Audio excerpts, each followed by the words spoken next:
Maya Chen had always been different from other kids in New Shanghai Colony. While her classmates played virtual games and studied for their terraforming certificates, she spent her free time exploring the abandoned sections of the underground city. The flooded tunnels beneath Sector 7 were off-limits, marked with danger signs in 3 languages. But Maya had never been one to follow rules. The water reached her knees as she waded through the murky tunnel, her waterproof light cutting through the darkness. The colony's filtration systems had failed here decades ago, leaving these passages as forgotten relics of humanity's first attempts to build underground. Most people avoided the flooded areas, claiming they were haunted or dangerous. Maya knew better. She'd been coming here for months, documenting the old architecture and collecting artifacts that the original colonists had left behind. Today felt different, though. The water seemed warmer, and there was a strange humming sound echoing through the tunnels. Maya followed the sound deeper into the labyrinth, her heart racing with excitement. She loved discovering new things, especially things that the adults had overlooked or forgotten about. As she rounded a corner, her light illuminated something impossible. A massive creature lay coiled in the center of a large chamber, its scales shimmering with an otherworldly blue-green color. The thing was enormous, easily 30 feet long, with wings folded against its serpentine body. Maya's first thought was dragon, though she knew that was ridiculous. Dragons didn't exist, especially not on Kepler 442b. The creature's eyes opened as her light hit them, revealing intelligence that made Maya's breath catch. These weren't the eyes of some mindless beast. They held knowledge, sadness, and something else she couldn't identify. The dragon-like being raised its head slowly, studying her with the same curiosity she was showing it. Maya should have run. Every survival instinct her parents had drilled into her screamed at her to turn around and flee. Instead, she found herself stepping closer. The creature made no aggressive moves, just watched her with those ancient, knowing eyes. There was something familiar about the way it looked at her, something that reminded her of her grandfather's old photographs. The humming sound she'd been following was coming from the creature itself, a low, melodic vibration that seemed to resonate through the water and stone. It wasn't threatening. If anything, it sounded lonely, like a song of mourning that had been going on for far too long. Maya noticed something else as she got closer. The creature was wearing something around its neck, a collar or band of some kind. But it wasn't made of metal or leather. It looked organic, almost like it had grown from the creature's own scales, but with patterns that seemed too regular to be natural. She pulled out her scanner, a device her parents had given her for her 16th birthday. The readings were unlike anything she'd ever seen. The creature was definitely biological, but the energy signatures were all wrong. There were technological components mixed in with the organic readings, as if machine and living tissue had somehow merged. The dragon creature tilted its head, studying the scanner with what almost looked like recognition. It made a soft sound, not quite a roar, more like a question. Maya realized it was trying to communicate with her. Against every bit of common sense she possessed, Maya sat down in the shallow water, cross-legged, and looked directly into the creature's eyes. She'd always been good with animals, and something told her this being, whatever it was, needed gentleness rather than fear. The creature lowered its great head until they were at eye level. Maya could see now that its scales weren't just blue-green.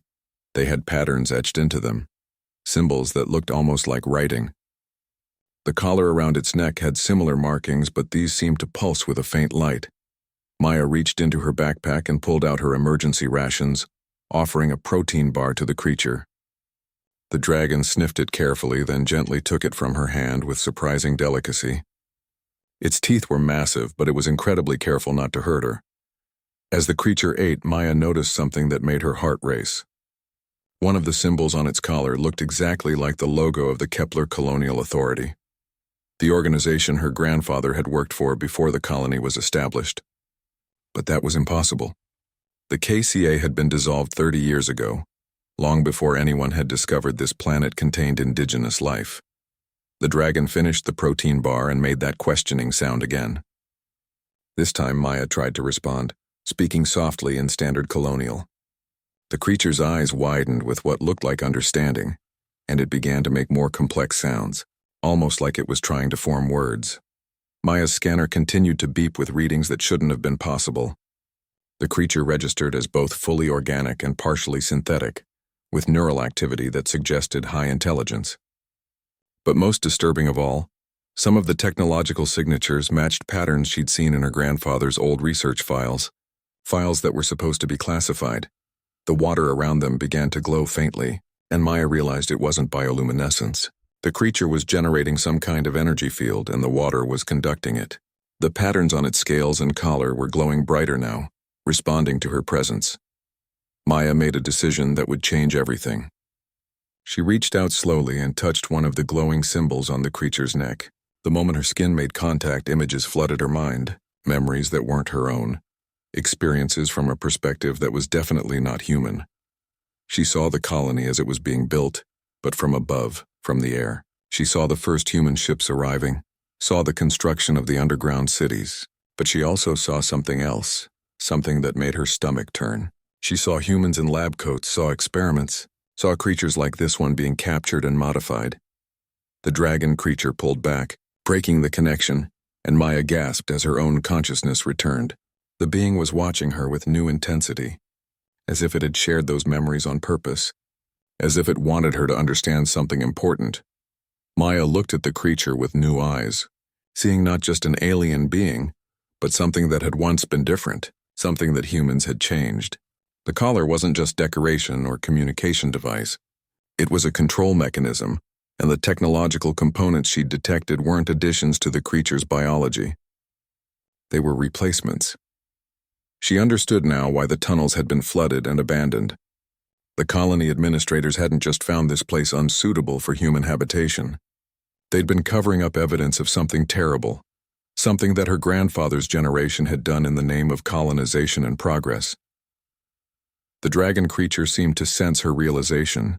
It made that mournful sound again, but this time Maya heard it differently. It wasn't just lonely.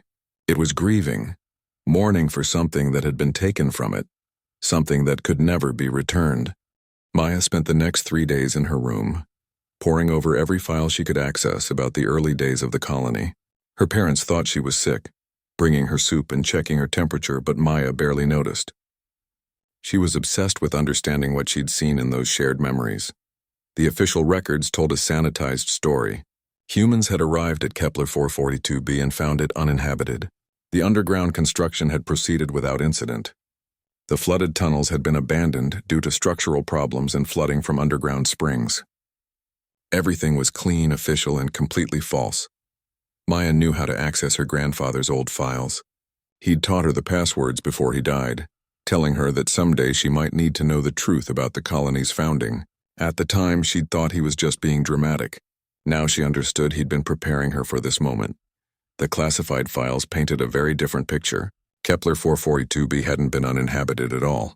The planet had been home to a highly intelligent species of shape-shifting beings who could take multiple forms, including the dragon-like appearance Maya had encountered.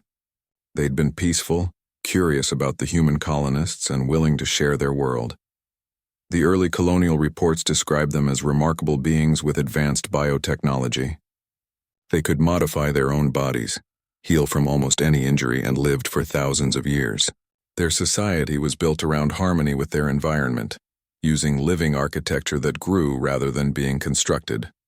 But the reports also revealed something darker. The colonial authority had seen an opportunity. These beings represented the ultimate prize for human expansion into space.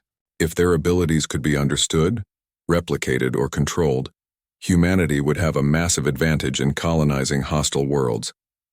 The experiments had started small, voluntary exchanges of genetic material, supposedly for mutual scientific benefit. The dragon beings had been trusting, eager to learn about human technology and medicine. They'd allowed researchers to study their shape-shifting abilities, their longevity, their remarkable healing powers. Maya found video logs from her grandfather, Dr. James Chen, head of xenobiology for the colonial mission. In the early recordings, he seemed excited about the discoveries they were making. The dragon beings, who called themselves the Ketha, had biology that seemed to blur the line between organic and technological. Their scales could function as living computers. Their nervous systems could interface with mechanical devices, and their shape-shifting abilities were controlled by what appeared to be biological nanotechnology. But as Maya scrolled through the chronological files, she watched her grandfather's enthusiasm turn to horror. The colonial authority had decided that cooperation wasn't efficient enough. They'd begun capturing Ketha for involuntary experimentation. The goal was to extract and replicate their abilities, creating enhanced humans who could survive in any environment. The experiments were brutal. Maya had to stop reading several times as the clinical descriptions became too graphic. The researchers had tried to extract the Ketha's shape-shifting organs, to replicate their healing abilities, to understand how their consciousness could transfer between different physical forms. Most of the captured Ketha had died during these procedures. But a few had survived, their bodies and minds irreversibly altered by the process.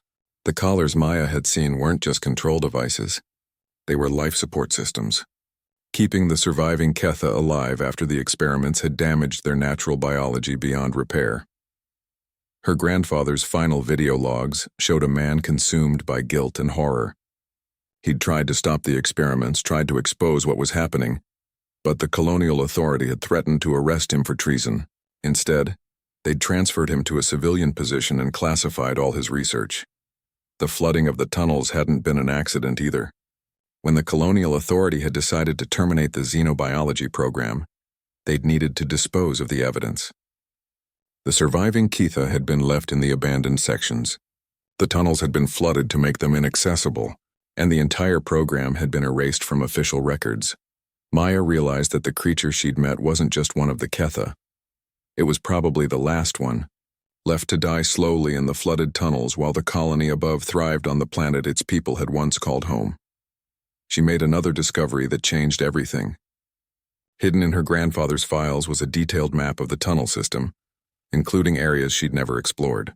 According to his notes, there was a central chamber deeper in the complex where the Ketha had built something before their capture. He called it a memory archive, a living repository of their entire civilization's knowledge and history. The surviving Ketha had been trying to reach this chamber, but the collar was preventing it. The device wasn't just keeping it alive. It was also blocking its access to its own people's final legacy. Her grandfather's note suggested that removing the collar would either free the creature completely or kill it, since its original biology had been so severely damaged. Maya made her decision. She gathered supplies, including her grandfather's old research equipment, and prepared to return to the tunnels. But first she had to understand more about what the collar was actually doing. Her grandfather had left detailed schematics of the control devices. They were incredibly sophisticated, combining human technology with repurposed Ketha biotechnology. The collar monitored and controlled every aspect of the creature's physiology, but it also contained something else. A complete neural interface that was recording everything the creature experienced. The colonial authority hadn't just been experimenting on the Ketha. They'd been using the survivors as living surveillance devices, recording their memories and experiences for decades. The creature Maya had met had been trapped not just physically but mentally, forced to watch its world being colonized while its captors learned from its pain. But Maya also found something that gave her hope. Her grandfather had designed a shutdown sequence for the collars, a way to safely remove them without killing the surviving subjects. He'd never had the chance to use it, but the code was still there, waiting in his files. Maya packed her grandfather's equipment and headed back to the tunnels. She had a chance to right a terrible wrong, to free the last member of an entire species from decades of imprisonment.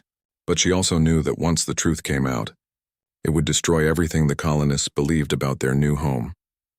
As she waded through the familiar flooded passages, Maya thought about the choice she was making.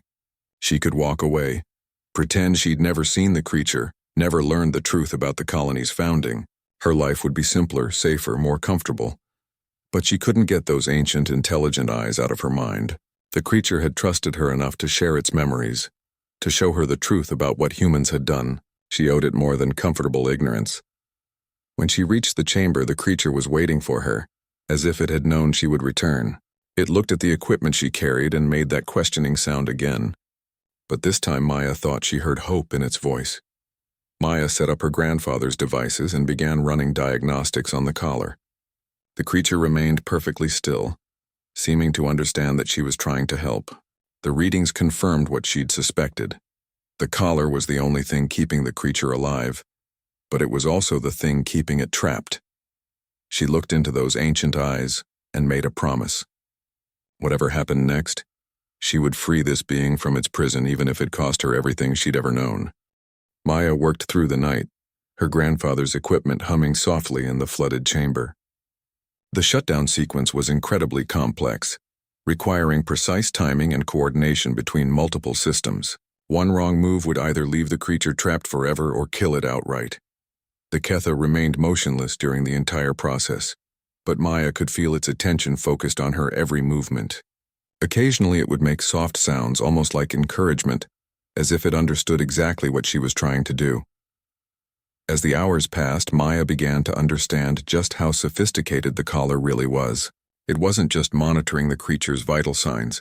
It was actively managing damaged organs, regulating biochemical processes that had been disrupted by decades of experimentation, and maintaining neural pathways that had been severed and artificially reconnected. Her grandfather's notes had been thorough, but they couldn't account for 30 years of adaptation. The creature's body had grown around the technological intrusions, incorporating them into its biology in ways the original designers had never intended. Maya had to modify the shutdown sequence on the fly, using her scanner to track the creature's responses and adjust accordingly. The most difficult part was the neural interface.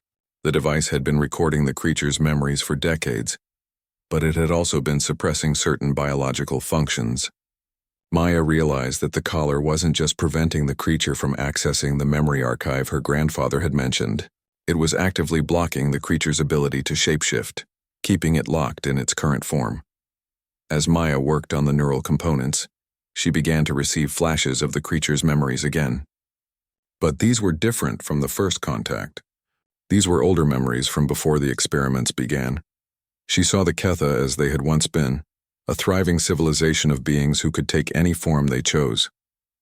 They hadn't just been shapeshifters. They'd been living artists, constantly recreating themselves as expressions of beauty, function, and joy.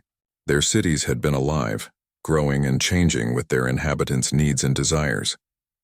The memories showed her the Ketha's first contact with humans.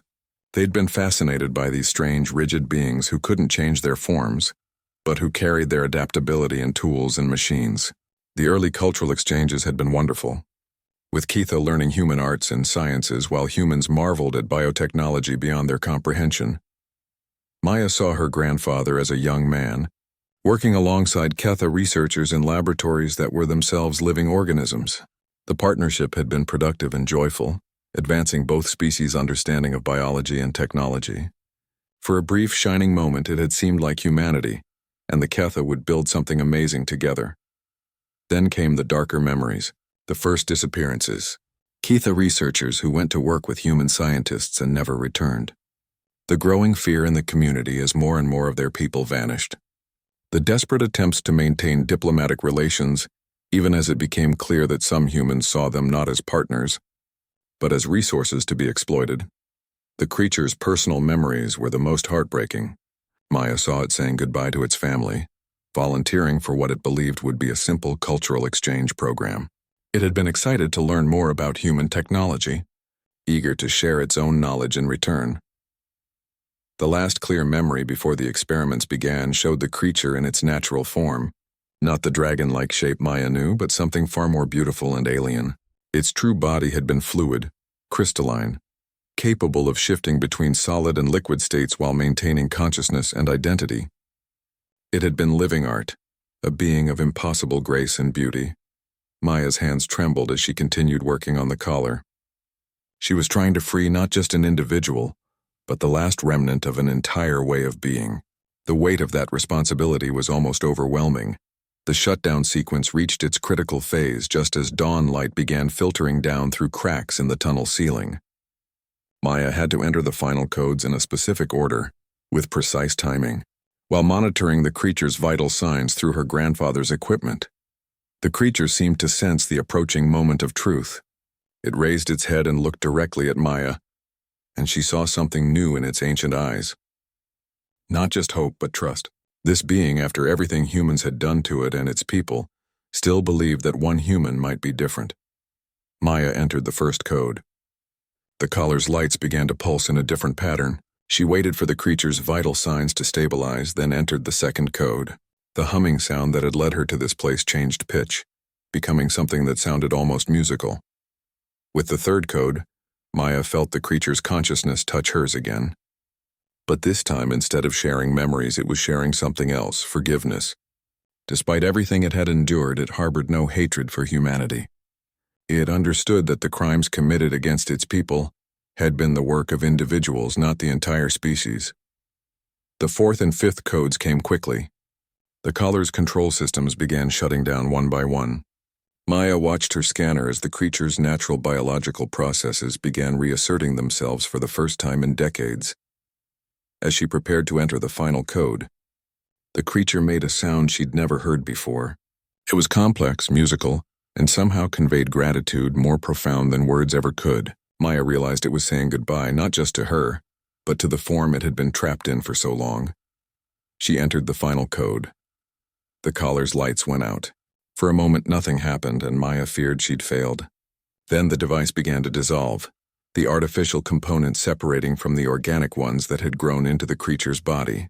The technological elements fell away like old skin, leaving behind scales that glowed with their own inner light. The creature's transformation began slowly. Its rigid form started to flow, the dragon-like shape dissolving into something far more fluid and beautiful. Maya watched in amazement as the being reclaimed its true nature, shifting between states of matter while maintaining its essential consciousness. But the process was taking too long. Maya's scanner showed that the creature's vital signs were fluctuating wildly. Its body was trying to remember how to be what it had once been, but decades of forced immobility had taken their toll. The transformation was putting enormous strain on systems that had been artificially maintained for too long. Maya realized that freeing the creature from its technological prison might not be enough. After 30 years of captivity, it might not be able to survive as its natural self. The experiments had changed it too fundamentally, damaged systems that couldn't be repaired simply by removing the collar. The creature seemed to understand this too. As its transformation continued, it reached out with a tendril of its flowing form and touched Maya's hand. Once again, images flooded her mind, but these were different. These weren't memories from the past, but visions of possibility, of what could still be saved. The creature showed her the location of the memory archive, the repository of Ketha knowledge and culture that her grandfather had mentioned. It was deeper in the tunnels, in a chamber that had been sealed and protected since before the experiments began. The archive contained not just information, but living samples of Ketha biotechnology, including the means to heal what had been broken. But reaching the archive would require something the creature couldn't do alone in its weakened state. It would need human help, human tools, and most importantly, human understanding of the technology that had been used to modify it. Maya and the creature would have to work together, combining their different kinds of knowledge to unlock what the Ketha had hidden away. The creature's transformation stabilized in a form that was neither its original shape nor the dragon form it had been trapped in. It was something new, a fusion of what it had once been and what it had been forced to become. It was still beautiful, still unmistakably alien, but it bore the scars of its captivity and patterns of light that played across its flowing surface. Maya understood that this was only the beginning. Freeing the creature from its collar had been the first step, but healing the deeper damage would require a journey into the heart of the Ketha's lost civilization. She was about to become not just the discoverer of an alien species, but potentially the key to their resurrection. The creature moved toward the deeper tunnels with renewed purpose, its form flowing through the water like liquid light. Maya gathered her equipment and followed, knowing that she was about to see wonders that had been hidden from human eyes for 3 decades. As they traveled deeper into the flooded complex, Maya realized that her life as she'd known it was over. Once she helped unlock the memory archive, once the truth about the colony's founding became known, everything would change. But looking at her companion, seeing the hope and determination in its flowing form, she knew she'd made the right choice. The last member of an ancient species was no longer alone, and together they were going to bring the truth to light. The journey to the memory archive took Maya and the Ketha through tunnels she'd never seen before. As they moved deeper underground, the architecture changed from familiar human construction to something entirely different. The walls began to show organic curves, surfaces that looked grown rather than built. The creature moved with increasing confidence as they progressed, its flowing form adapting perfectly to the changing environment. Maya had to work harder to keep up, sometimes needing help from her companion to navigate passages that had clearly been designed for beings who weren't locked into rigid physical forms. The water in these deeper tunnels was different too. It glowed with a faint bioluminescence that seemed to respond to the creature's presence, brightening as they passed and dimming in their wake. Maya's scanner picked up complex biochemical signatures in the water, suggesting it wasn't just flooded passages but some kind of living medium. As they traveled, the creature began to change in subtle ways. The patterns of light across its surface became more complex, more beautiful. Maya realized it was remembering how to be itself, recovering abilities that had been suppressed for decades. The closer they got to the archive, the more alive it became. They reached a massive chamber that took Maya's breath away. The ceiling soared upward beyond the reach of her light, supported by what looked like crystalline trees that pulsed with internal illumination. The walls were covered in flowing patterns that seemed to move and change as she watched, creating an ever-shifting mandala of color and form. At the center of the chamber stood the memory archive itself, and it was nothing like what Maya had expected from her grandfather's technical descriptions. Instead of a machine or computer, she found what appeared to be a living sculpture, a complex organism that was part plant, part crystal, and part something else entirely. The archive was beautiful beyond description, constantly shifting and flowing while maintaining its essential structure. Tendrils of light moved through its crystalline branches, carrying information in patterns too complex for Maya to follow. It was clearly alive, but alive in a way that transcended her understanding of biology. The Ketha approached the archive with something resembling reverence, its form brightening and becoming more complex in response to proximity to its people's greatest creation. Maya watched in amazement as her companion began to interface with the archive directly, tendrils of its flowing body making contact with the crystalline structures.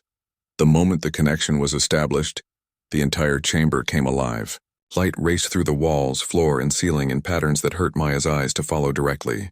The bioluminescent water began to swirl and dance, creating three-dimensional patterns that told stories in languages she couldn't understand. Through her connection with the creature, Maya began to perceive fragments of what the archive contained. It wasn't just a repository of information, but a living memory of an entire civilization. Every Ketha who had ever lived had contributed to it, sharing their experiences, knowledge, and essence with the collective consciousness of their species. Maya saw the true scope of what humanity had destroyed. The Ketha hadn't just been shapeshifters. They'd been the galaxy's master biotechnologists, capable of creating living worlds, healing dying ecosystems, and fostering life in environments where it had never existed before. Their knowledge could have transformed humanity's relationship with the universe, turning them from colonizers into gardeners of life itself. But the archive contained more than just knowledge. As the creature maintained its connection, Maya realized that it was communing with the stored consciousness of its entire species. The Ketha didn't truly die the way humans understood death. Their essential selves were preserved in the archive, existing as patterns of information that could interact with the living world. The creature's form began to change again, becoming more complex and beautiful as it drew upon the archived knowledge of its people. Maya watched in wonder as it incorporated new patterns, new abilities, new aspects of its essential nature that had been lost during its captivity. Through their shared connection, Maya experienced the archive as the creature did. She found herself in communication with the stored consciousness of thousands of Ketha, each one eager to share their knowledge and experience with the first human, to approach them without violence or exploitation. They showed her wonders beyond imagination. Techniques for healing that could repair damage at the molecular level, methods of biological engineering that could create new forms of life, perfectly adapted to any environment, and most importantly, ways of existing in harmony with living worlds rather than consuming them.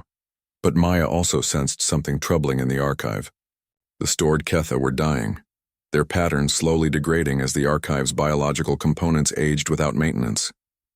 The creature she'd freed was the last living Ketha, and without its input, the archive would eventually fail, taking with it the accumulated knowledge of an entire species. The creature shared this knowledge with Maya deliberately, showing her that time was running short. The archive needed to be maintained and updated with living consciousness, or it would become nothing more than a beautiful relic within a few more years. Maya understood what was being asked of her, The Ketha were offering her access to knowledge that could revolutionize human civilization, techniques that could solve every problem facing the colony and the species as a whole. But they were also asking for her help in preserving their species' consciousness for future generations. The solution the archive proposed was unprecedented. A true partnership between human and Ketha consciousness, a blending of different types of awareness that could maintain the archive, while also advancing both species' understanding of life itself. Maya would become something new, neither fully human nor fully Ketha, but a bridge between two very different ways of existing. The decision wasn't one to make lightly. Accepting the archive's offer would change Maya at a fundamental level, altering not just her body but her consciousness itself. She would gain abilities beyond human comprehension, but she would also become responsible for preserving an alien species' legacy. As Maya contemplated the choice before her, the creature withdrew from its deep connection with the archive and turned its attention to her. In its flowing form, she could see the accumulated wisdom and sadness of an entire species, but also hope for a future where the mistakes of the past might be corrected. The creature showed her one final vision, the colony as it could be, transformed by Ketha biotechnology into a living paradise where humans and the restored Ketha species worked together to create something neither could achieve alone. It was a future of abundance, harmony, and infinite possibility. But Maya also saw the challenges that future would bring. The colonial authority wouldn't give up their power willingly. Many humans would fear and reject the changes that Ketha knowledge would bring. There would be resistance, conflict, and possibly violence as the truth about the colony's founding became known. The archive pulsed with patient energy, waiting for Maya's decision. Around her, the chamber continued its display of living light, showing her glimpses of all the knowledge and consciousness stored within the crystalline structures. The creature floated nearby, its form a constant reminder of what humanity had almost destroyed, but also what might still be saved. Maya realized that her choice would determine not just her own fate, but the future of both species. She could walk away, return to her normal life, and let the archive slowly die while keeping its secrets safe. Or she could step forward into the unknown, accepting a transformation that would make her something unprecedented in human history. The water around her feet seemed to pulse with expectation as Maya made her decision. She stepped toward the archive, her hand extended to make contact with one of its flowing tendrils. The moment her skin touched the living crystal, she felt the consciousness of an entire species welcoming her into their eternal conversation. Maya's transformation began as light raced through her nervous system, carrying with it the accumulated wisdom of thousands of years of Ketha civilization. She was about to become the first human-Ketha hybrid, a living bridge between two species that would either heal the wounds of the past or create new conflicts that neither could survive. The chamber filled with brilliant light as the archive fully activated for the first time in decades, its stored consciousness finally able to communicate with the living world once again. Maya felt her awareness expanding beyond anything she'd ever imagined possible, while still remaining fundamentally herself.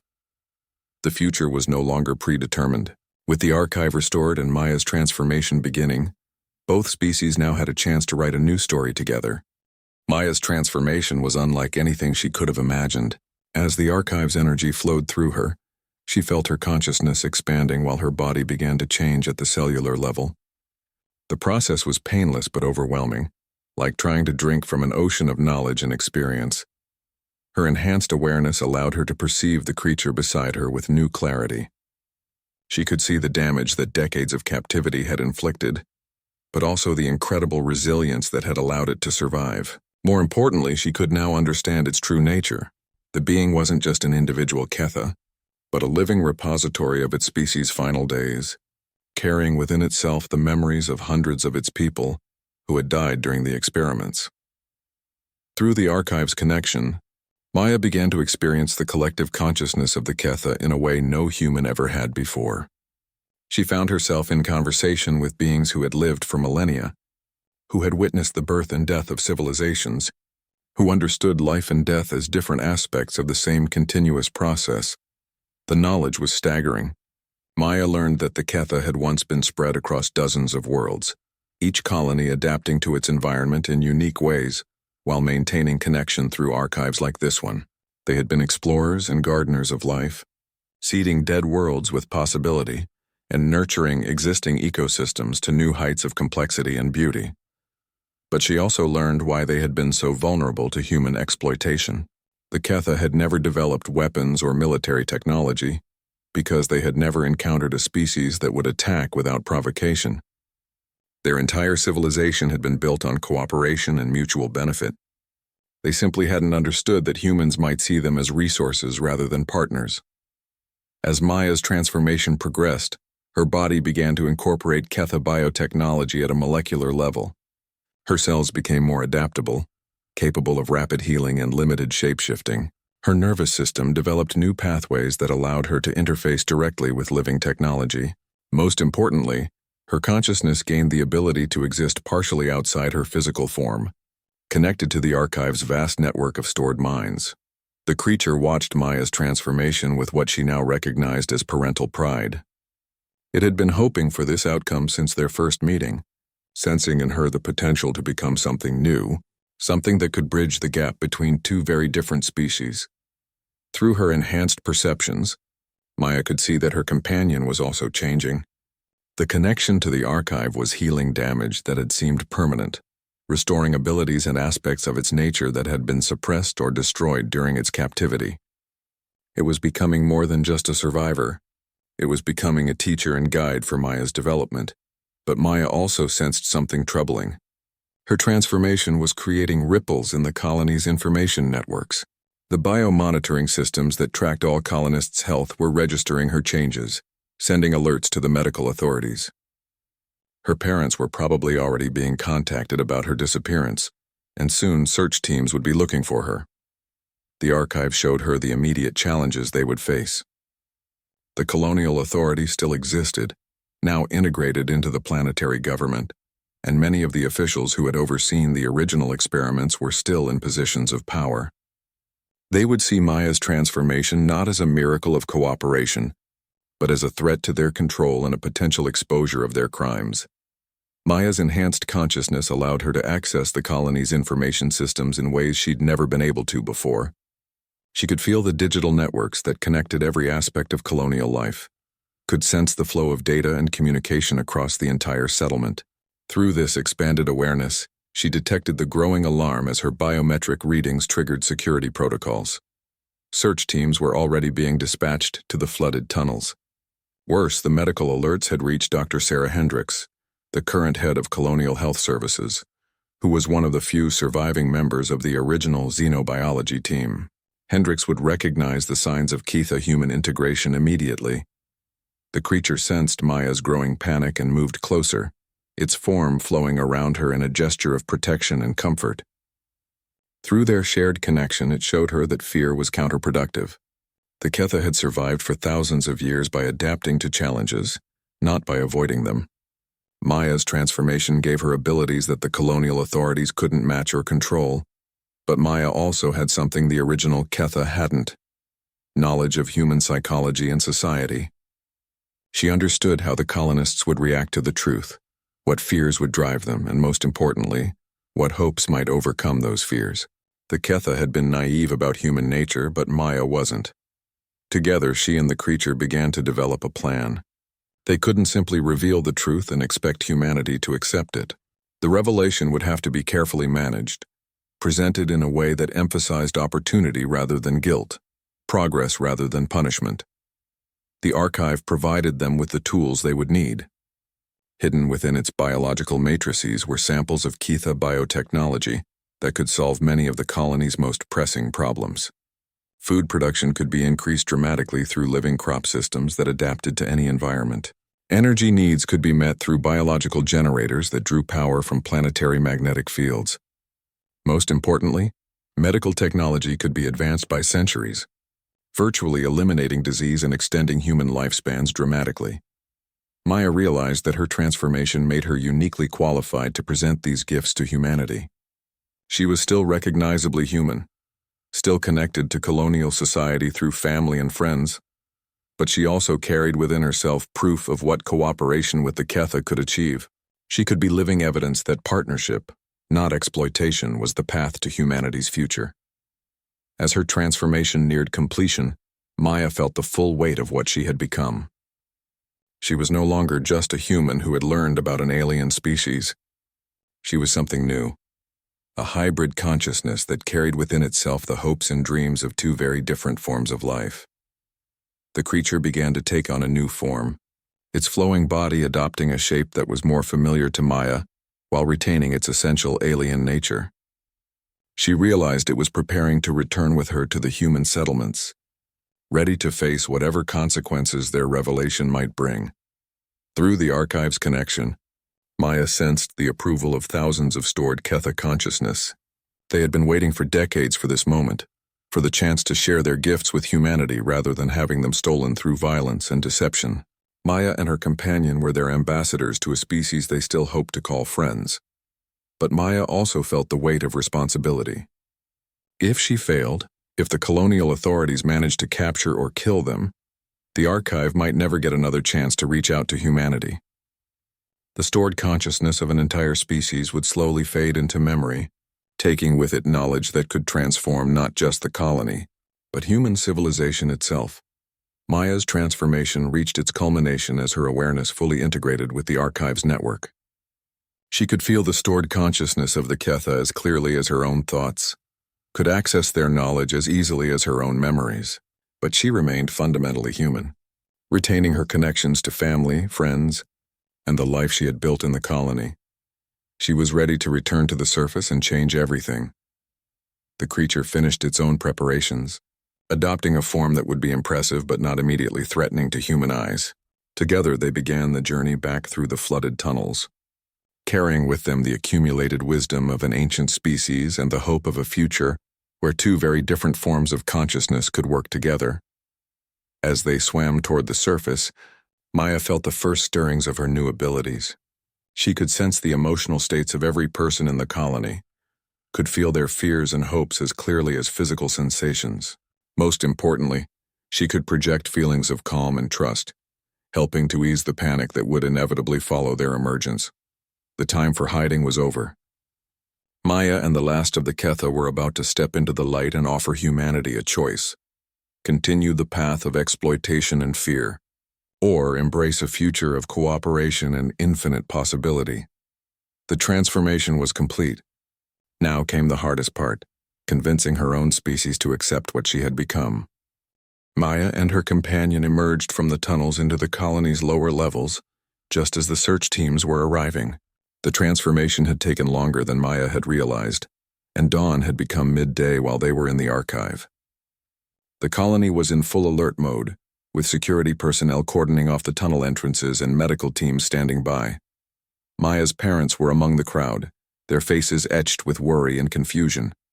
She could see Dr. Hendricks directing the search operations, her expression a mixture of professional concern and something else Maya now recognized as fear. Hendricks knew what the biomonitor readings meant, knew that her carefully buried past was about to surface. The crowd's reaction to Maya's emergence was immediate and dramatic. Some people backed away in alarm, frightened by the subtle changes in her appearance and the presence of the creature beside her.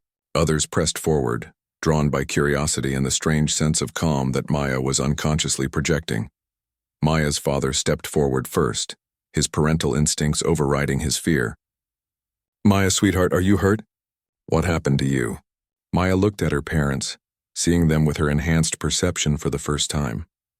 She could feel their love for her, but also their growing fear as they noticed the changes in her appearance. Her eyes now held flecks of the same blue-green light that characterized the creature's form, and her movements had gained a fluid grace that was definitely not human. "I'm okay. Dad?" Maya said, her voice carrying harmonics that hadn't been there before. "More than okay. I need to show everyone something important, something that will change everything we thought we knew about our home." Dr. Hendricks pushed through the crowd, her medical scanner already active. The readings confirmed her worst fears. Maya's cellular structure showed massive integration with what could only be Ketha biotechnology. After 30 years of secrecy, the truth was finally emerging. "Maya Chen, you need immediate medical attention," Hendricks said, her voice carefully controlled. "You've been exposed to dangerous alien contamination.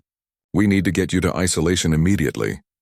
The creature beside Maya sensed the hostility in Hendricks's words and began to glow more brightly, its form shifting to a more protective configuration. Several security officers reached for their weapons, but Maya stepped between them and her companion. "Dr. Hendricks," Maya said, her enhanced awareness allowing her to perceive the older woman's memories and guilt. "I know what you did 30 years ago. I know about the experiments, the cover-up, the Ketha who died in your laboratories.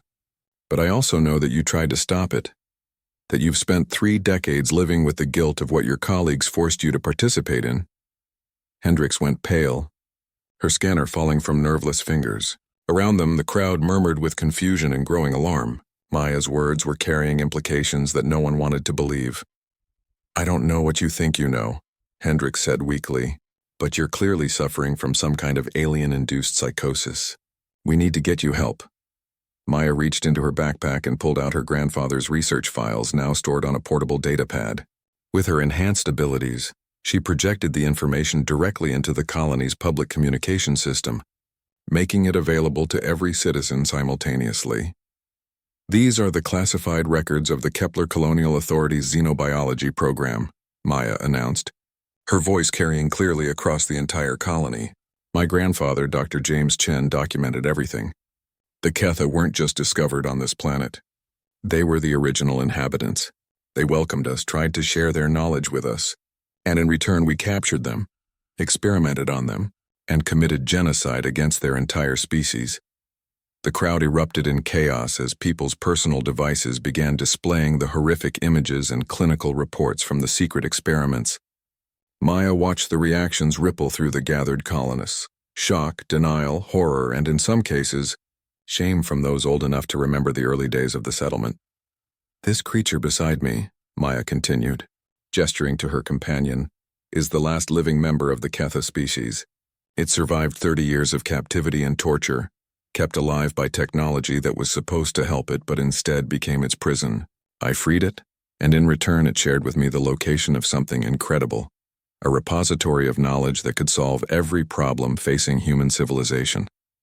The Ketha being began to shift its form, adopting a shape that was less intimidating and more approachable. It had learned from Maya's memories how to present itself to human psychology, becoming something that looked impressive rather than threatening. Dr. Hendricks made a desperate attempt to regain control of the situation. "Whatever this thing has done to you, Maya, it's clearly affecting your judgment. These records could be fabricated, and even if they're not, they represent events from decades ago. We can't let past mistakes endanger the entire colony." But Maya's transformation had given her access to abilities that Hendricks couldn't counter. Through her connection to the archive, Maya began to demonstrate Ketha biotechnology in ways that made denial impossible. She reached out and touched a damaged section of the tunnel wall, her hand glowing with the same light that characterized her companion. Where she touched, the concrete began to change, transforming into a living material that was stronger, more flexible, and self-repairing. Within minutes, the damaged wall had become a work of art that was also perfectly functional architecture. "The Ketha don't build things the way we do," Maya explained as the crowd watched in amazement. "They grow them, shape them, nurture them into existence. Their cities are alive, constantly adapting to the needs of their inhabitants. They could teach us to do the same, to work with our environment instead of against it." Maya's demonstration continued as she showed the colonists what Ketha agricultural techniques could accomplish.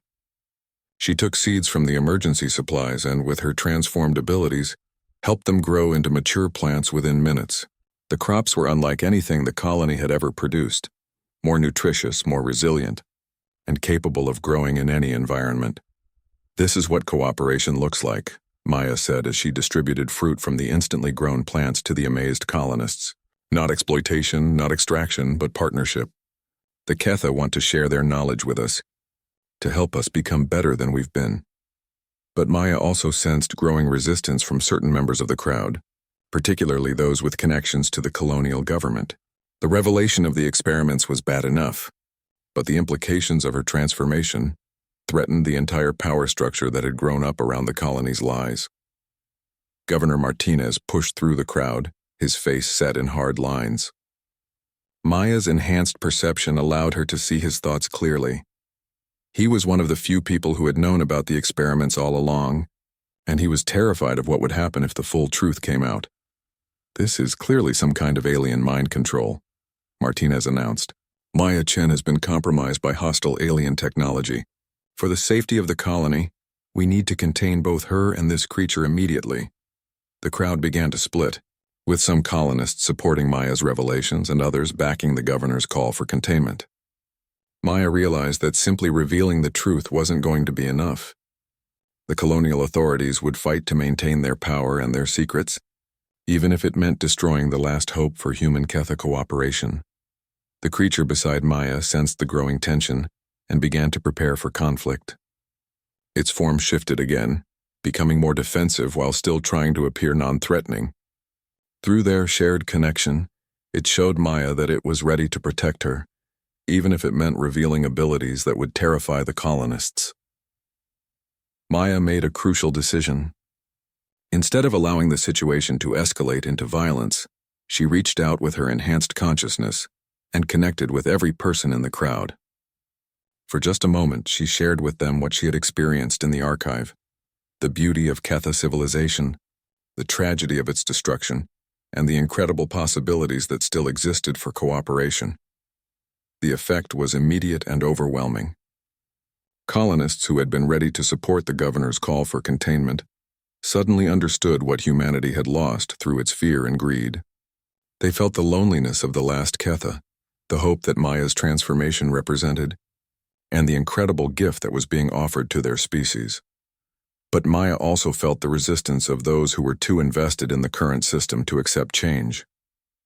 The battle for the colony's future was just beginning, and it would determine not just the fate of the settlement, but the future relationship between humanity and the surviving knowledge of an entire alien civilization. The revelation was complete, but the real work was just starting.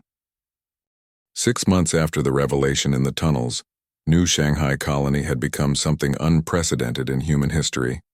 The transformation hadn't been easy or peaceful, but it had been inevitable once the truth was finally exposed. Governor Martinez and several other officials had attempted to maintain control through fear and misinformation, painting Maya and the Ketha as threats to human purity and independence. But their efforts had failed against the evidence of their own eyes. As Maya and her companion worked together to demonstrate Ketha biotechnology, the benefits became impossible to ignore. Colony's food shortages had ended within weeks as Ketha agricultural techniques transformed the hydroponic farms into living ecosystems that produced more food with less resources than anyone had thought possible.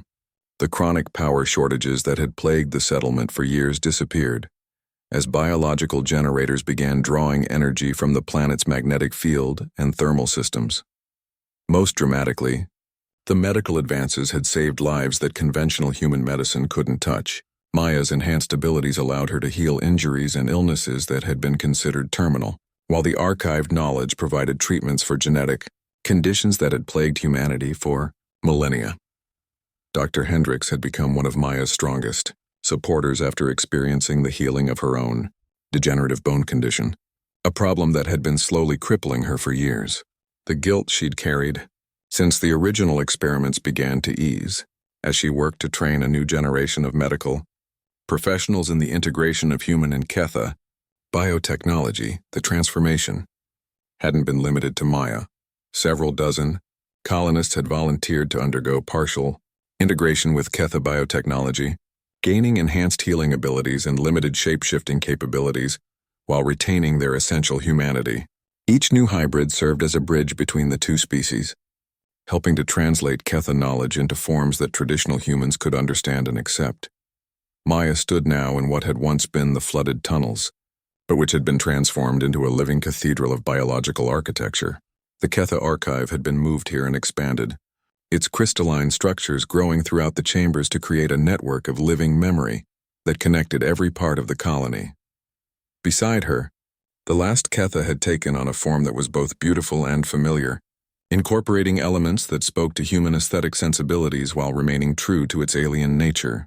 It was no longer alone. The archived consciousness of its people provided constant companionship, and the growing number of human Ketha hybrids offered the possibility of true cultural exchange.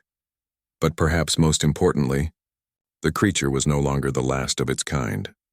The archive contained genetic templates and consciousness patterns that combined with Ketha biotechnology and human reproductive medicine, could create new individuals. They wouldn't be identical to the original Ketha, but they would carry forward the essential elements of the species while incorporating new possibilities. The first Ketha birth in 30 years had taken place just a week earlier, a hybrid child born to Maya and her companion through means that transcended traditional biology. The infant was beautiful, clearly carrying traits of both species while being something entirely new. It represented hope for a future where the boundary between human and alien might become meaningless. Maya's parents had struggled with her transformation at first, grieving for the daughter they thought they'd lost. But as they watched her happiness, her sense of purpose, and her incredible abilities, they began to understand that she hadn't been lost at all. She'd become something greater than she could ever have been as a purely human individual. The colony's relationship with Earth and the other human settlements was more complicated. Official reaction to the news of Maya's transformation and the revelation of the Ketha had ranged from fascination to horror. Some worlds had requested immediate cultural and scientific exchanges, eager to learn from the partnership that New Shanghai Colony had achieved. Others had imposed quarantine restrictions, fearing contamination or alien influence. Maya didn't mind the isolation. The colony was thriving in ways that would have been impossible under purely human management. The planet itself was being healed from the damage that industrial colonization had inflicted, with Ketha biotechnology helping to restore ecosystems and create new forms of life that served both practical and aesthetic purposes. But perhaps most importantly, the partnership had changed how humans saw themselves and their place in the universe. The revelation that they had destroyed an ancient, peaceful civilization out of fear and greed had forced many colonists to confront uncomfortable truths about their species' tendency toward exploitation and violence. The memorial Maya had created for the Ketha who died in the experiments had become a place of pilgrimage for colonists seeking to understand and atone for their species' mistakes. The crystalline structure, grown from a combination of human technology and Ketha biology, contained the names and memories of every individual who had been lost, ensuring they would never be forgotten.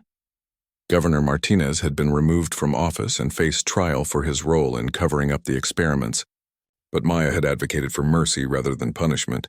The goal wasn't revenge, but healing and growth. Even the most resistant colonists were beginning to understand that cooperation produced better results than domination.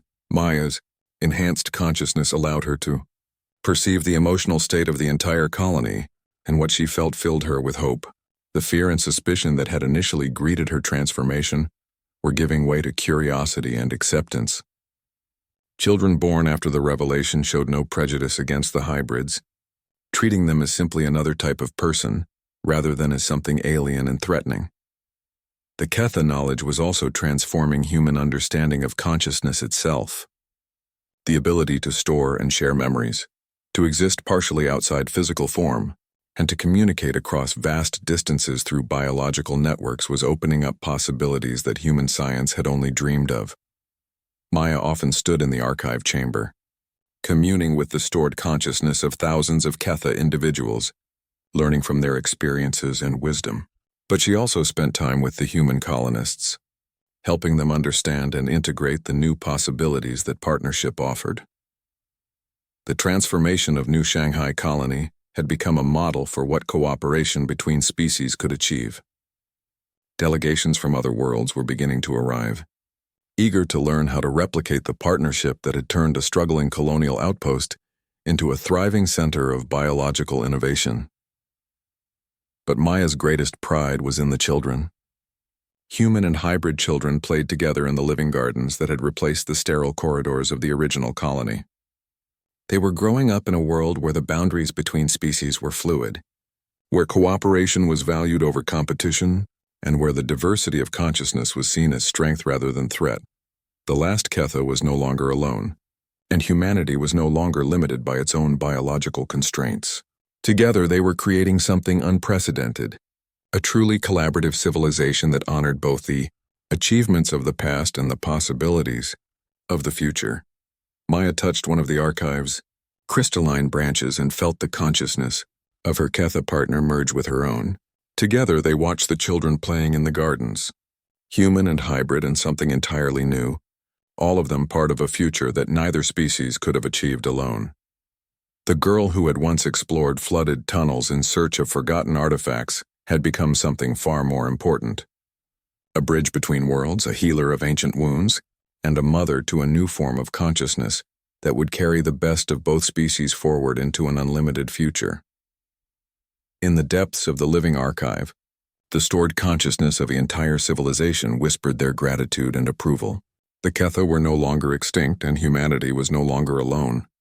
Together they would explore the galaxy not as conquerors, but as gardeners of life itself, nurturing possibility wherever they found it and creating wonders that neither species could have imagined on their own. The transformation was complete, but the story was just beginning.